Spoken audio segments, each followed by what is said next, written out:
Assalamualaikum warahmatullahi wabarakatuh. Bertemu lagi dengan channel CJ Karuliani. Bapak Ibu, kali ini kita akan membahas soal latihan PJOK ya.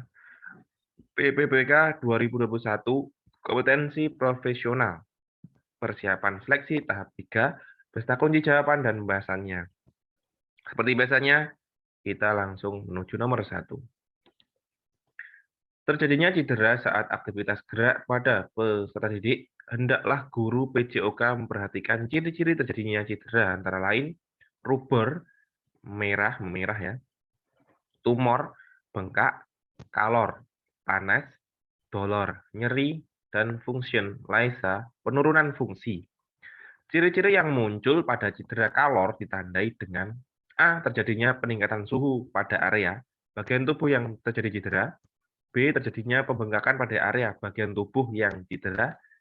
C. Terjadinya rasa sakit yang berlebihan pada area bagian tubuh yang terjadi cedera. D. Terjadinya perubahan warna memerah pada area bagian tubuh yang cedera.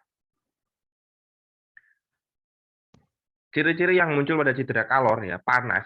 Jadi di sini jawaban yang paling tepat adalah terjadinya peningkatan suhu pada area bagian tubuh yang terjadi cedera. Jadi kalor itu panas, suhu pada bagian tubuh yang cedera akan naik, disertai dengan mungkin pembengkakan, rasa nyeri, dan lain sebagainya.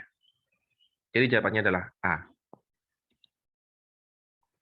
Nomor 2, dalam mengakomodir perbedaan potensi psikomotorik peserta didik, seorang guru PJOK harus memilih strategi pembelajaran yang sesuai kebutuhan siswa. Strategi apa yang dilakukan guru untuk mengajarkan keterampilan gerak?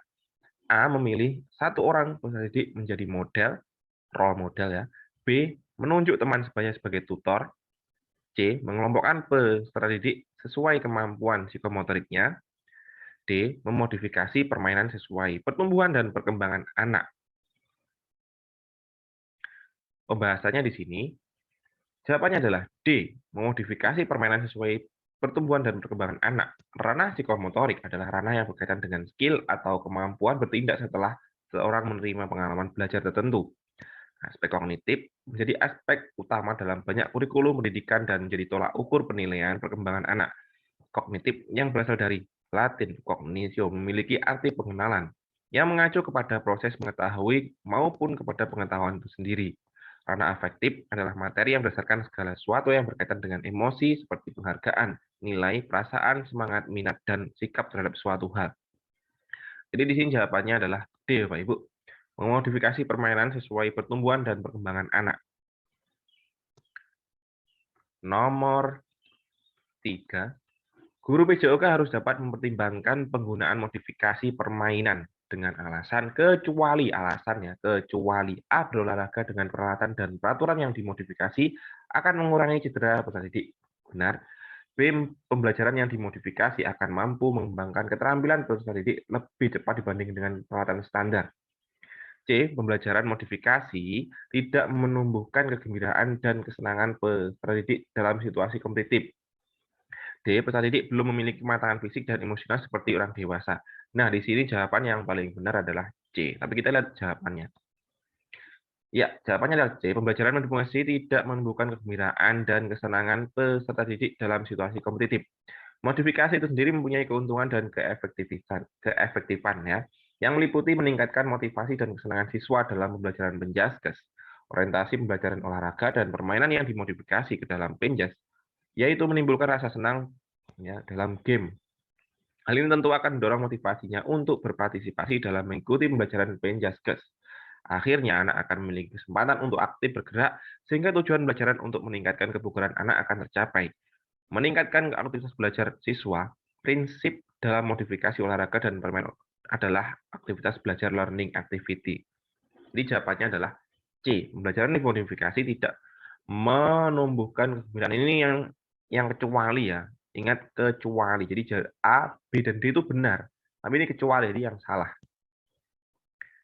Oke, Bapak Ibu, lanjut kita ke nomor 4. Pada proses belajar mengajar PJOK, guru memberikan tugas kepada siswa untuk memecahkan dan memberikan solusi terhadap sulitnya siswa menguasai gerakan passing bola basket. Bentuk penguasaan ini merupakan proses pembelajaran yang mengembangkan aspek kognitif anak pada tahap A. Operasional konkret, B. Sensor motorik, C. Praoperasional, D. Operasional formal. Kita lihat pembahasannya, Bapak Ibu. Jawabannya adalah D ya, tahapan operasional formal. Ini antara umur 11 atau 12 sampai 18 tahun. Ciri pokok perkembangan pada tahap ini adalah anak sudah mampu berpikir abstrak dan logis dengan menggunakan pola berpikir kemungkinan. Model berpikir ilmiah dengan tipe hipotetiko, deduktif, dan induktif sudah mulai dimiliki anak. Dengan kemampuan menarik kesimpulan, menafsirkan, dan mengembangkan hipotesa. Pada tahap ini, kondisi berpikir anak sudah dapat 1. Bekerja secara efektif dan sistematis, 2. Menganalisis secara kombinasi, dengan demikian telah diberikan 2 kemungkinan penyebabnya. C1 dan C2 menghasilkan R, anak dapat merumuskan beberapa kemungkinan.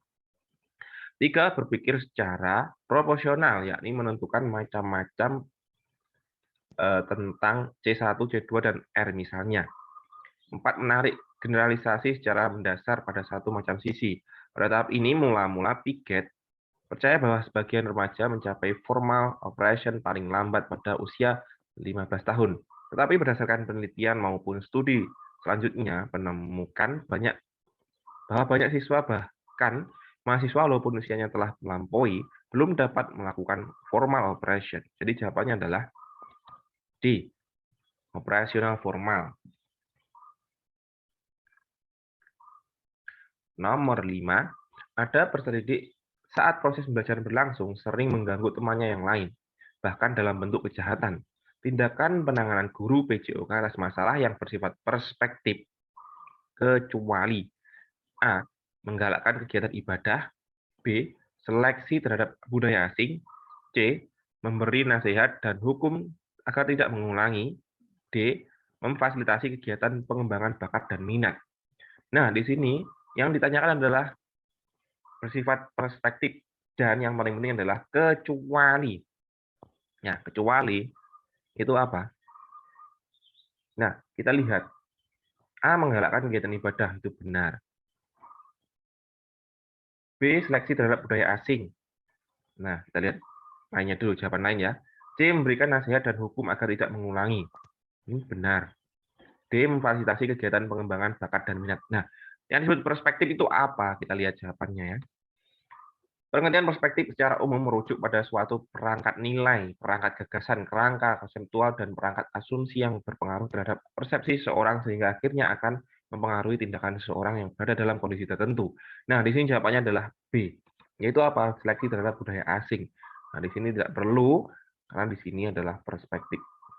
Dan mungkin juga perlu juga budaya asing ya, mungkin kata-katanya. Ya. Sekarang itu banyak kata-kata yang mereka tirukan, yang membuat itu rasa kesopanan mereka ya, tidak tanduk atau kesopanan mereka berkurang.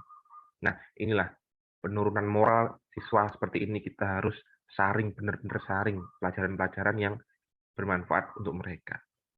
Nah, seperti itu Bapak Ibu ya. Kita lanjut ke nomor 6. Contoh bunyi K2 adalah memiliki perilaku jujur, disiplin, tanggung jawab, santun, peduli, dan percaya diri dalam berinteraksi dengan keluarga, teman, dan guru. Manakah rumusan KD yang paling tepat sesuai dengan KI2 di atas? KD ya, kompetensi dasar.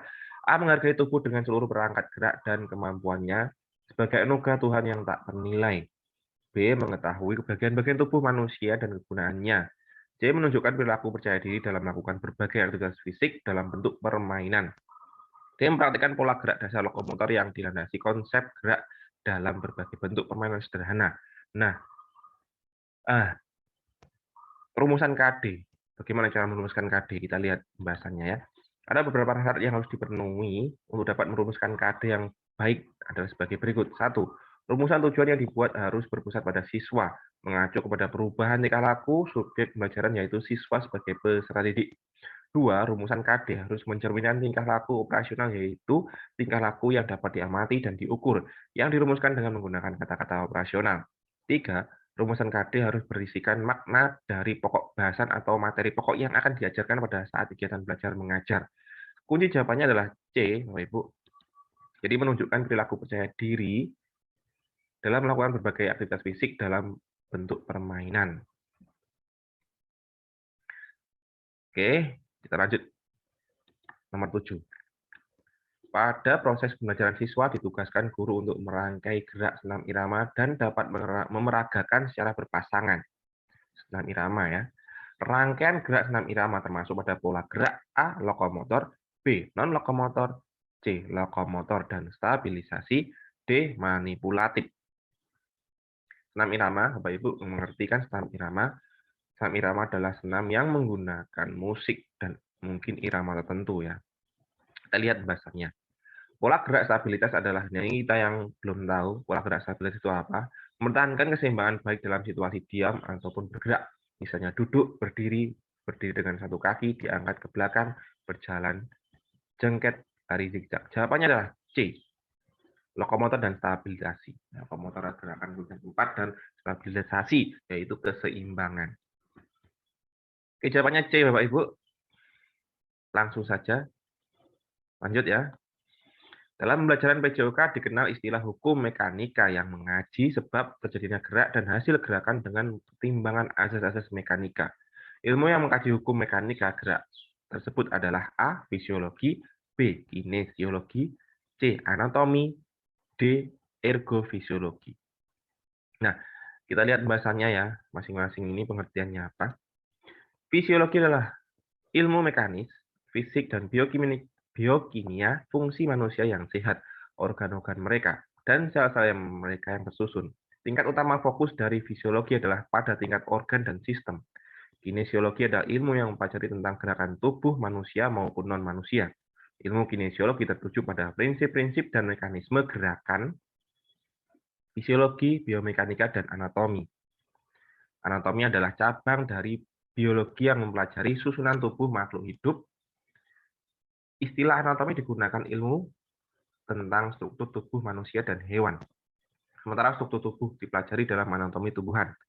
Filsafat adalah kajian masalah dasar umum tentang persoalan seperti eksistensi, pengetahuan, nilai, akal, pikiran, dan bahasa. Istilah ini kemungkinan pertama kali diungkapkan oleh Pythagoras. Nah, di sini jawabannya B, Bapak Ibu, nomor 8. Kinesiologi. Nomor 9. Fungsi dinamika guru perlu menentukan penerapan model ajar yang tepat bagi kebutuhan peserta didik. Di samping guru harus mengidentifikasi kebutuhan dan potensi gerak peserta didik, guru juga harus memilih model yang paling tepat sesuai kebutuhan peserta didik. Maka hal yang harus diperhatikan guru dalam memilih model pembelajaran PJOK adalah A. Pengalaman gerak, usia, sarana dan prasarana, materi ajar, karakteristik peserta didik.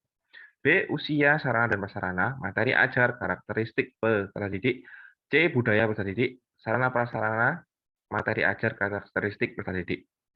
D. Budaya peserta didik, tinggi badan, usia, sarana dan prasarana, materi ajar, karakteristik peserta didik.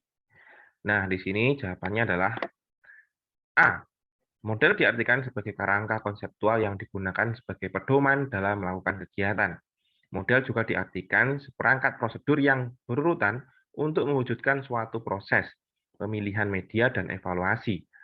Model pembelajaran adalah kerangka konseptual yang melukiskan prosedur yang sistematis dalam mengorganisasi pengalaman belajar untuk mencapai tujuan belajar tertentu dan berfungsi sebagai pedoman bagi para pengajar dalam melaksanakan aktivitas belajar mengajar. Nah, di sini jawabannya adalah A.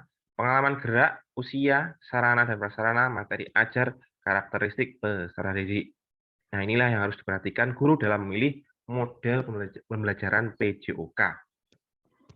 Lanjut kita ke nomor 10. Berikut ini merupakan 4 bentuk latihan kekuatan yang dapat dilakukan pada proses belajar PJOK. Manakah pilihan di bawah ini yang merupakan latihan kekuatan? A. Weight training, shuttle run, plyometric, PNF. B. Weight training, circuit training, interval, running, dan parflex. C. Weight training, circuit training, system set, sistem piramid. D. Circuit training, interval training, continuous running. Pembahasannya, jawabannya adalah C. Circuit training adalah rangkaian jenis latihan olahraga yang dipilih dengan cermat dan disusun berurutan. Lalu dilakukan satu persatu dengan jumlah istirahat bervariasi di antara setiap latihan. Gerakan push up, sit up, squat. Nah, Weight training, latihan beban, adalah jenis paling umum latihan kekuatan untuk membangun kekuatan fisik dan menambah kekuatan otot kerangka. Latihan ini memanfaatkan kekuatan gravitasi untuk menimbulkan daya tekanan yang ditimbulkan otot melalui kontraksi konsentrik maupun kontraksi eksentrik. Metode latihan sistem set adalah latihan yang menggunakan beberapa repetisi suatu bentuk latihan kemudian disusun dengan suatu masa istirahat.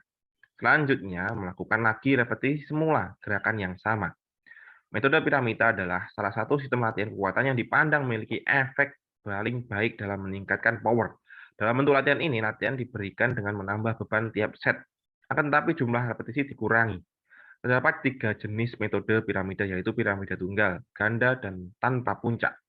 Metode piramida yang cocok untuk latihan angkat besi adalah tunggal dan ganda, karena keduanya memiliki titik puncak beban berat, sehingga dapat menambah kekuatan dalam mengangkat beban pada angkat besi. Nah, jawaban di sini adalah C. Weight training, circuit training, sistem set, sistem piramid. Nomor 11. Pada saat pembelajaran PJOK dengan aktivitas lari cepat dengan waktu relatif singkat, siswa merasa keesokan harinya kaki terasa pegel dan nyeri berlebihan. Kondisi tersebut secara fisiologi dikarenakan A. Kegiatan terlalu dipaksa sehingga otot terkejut. B. Berkurangnya suplai oksigen ke otak. C. Kondisi sisa pembakaran yang tidak terhubung dalam bentuk asam laktat. D. Sisa pembakaran yang gagal dibawa ke otak, ya, dibawa darah ke otak. Nah, di sini sekali lagi saya ingatkan, ketika kita beraktivitas kita perlu melakukan pemanasan, pendinginan, ya, setelah kita masuk ke materi inti. Nah, mungkin juga di sini anak-anak juga kurang pemanasan maupun kurang pendinginan atau tidak melakukan pendinginan. Tapi di sini yang kita tidak ketahui kan itu. Nah, di sini jawaban yang paling benar adalah A. Kegiatan terlalu dipaksakan sehingga otot terkejut. Nah, di sini biasanya anak-anak harus butuh adaptasi ya dengan gerakan-gerakan baru. Jadi kita harus adaptasi dulu baru kita tambah volume atau repetisi sehingga otot-otot mereka tidak terkejut. Nah, jawabannya adalah A. Lanjut kita ke nomor 12. Guru PJOK memahami konsep pembelajaran gerak atau motor learning. Berdasarkan titik awal dan akhir dibagi menjadi gerak diskrit, serial, dan kontinu. Contoh gerak serial adalah A. Guling depan 1 kali, B. Guling depan beberapa kali pada aktivitas senam, C. Jumping jack pada aktivitas ritmik, D. Guling depan dikomunikasikan dengan handspring. Pembahasannya yaitu keterampilan gerak serial adalah keterampilan gerak diskrit yang dilakukan beberapa kali secara berlanjut. Contohnya gerakan berguling ke depan beberapa kali. Keterampilan gerak kontinu adalah keterampilan gerak yang tidak dapat dengan mudah ditandai titik awal dan akhir dari gerakannya. Kunci jawabannya adalah B. Guling depan beberapa kali pada aktivitas senam. Nah, itulah disebut contoh gerak serial. Nomor 13. Ilmu yang diterapkan dalam bidang olahraga yang berhubungan dengan tingkah laku, meneliti faktor-faktor yang berhubungan langsung terhadap atlet dan faktor-faktor di luar atlet yang dapat mempengaruhi penampilan atlet adalah A. Psikologi perkembangan, B. Psikologi olahraga, C. Sosiologi olahraga, D. Sosiologi perkembangan olahraga. Pembahasannya, psikologi olahraga adalah ilmu psikologi yang diterapkan dalam bidang olahraga, meliputi faktor-faktor yang berpengaruh secara langsung terhadap atlet dan faktor-faktor di luar atlet yang dapat mempengaruhi penampilan atlet. Psikologi perkembangan adalah cabang dari ilmu psikologi yang mempelajari perkembangan dan perubahan aspek kejiwaan manusia sejak dilahirkan sampai dengan meninggal. Sosiologi olahraga sebagai cabang ilmu sosiologi terapan kajiannya terkait dengan olahraga, seperti membahas tentang pola perilaku sosial. Jadi jawabannya di sini adalah B. Psikologi olahraga. Selanjutnya nomor 14, salah satu komponen kebugaran jasmani yang dikembangkan melalui permainan bulu tangkis adalah kelincahan. Seorang dikatakan memiliki kemampuan tubuh yang disebut kelincahan dengan baik apabila A. Kemampuan menjaga tubuh dalam berbagai aktivitas arah gerak yang seimbang. B. Kemampuan memindahkan tubuh ke berbagai arah dengan jarak tertentu dalam satuan waktu yang sekecil-kecilnya. C. Kemampuan kekuatan tubuh dalam berbagai aktivitas arah gerak tertentu dalam satuan waktu yang sekecil-kecilnya. Ini sama ya? Oh enggak. D. Kemampuan kecepatan tubuh ke berbagai aktivitas arah dengan jarak tertentu dalam satuan waktu tertentu. Nah, kita lihat pembahasannya ya. Ini B dan C hampir sama. Kita lihat.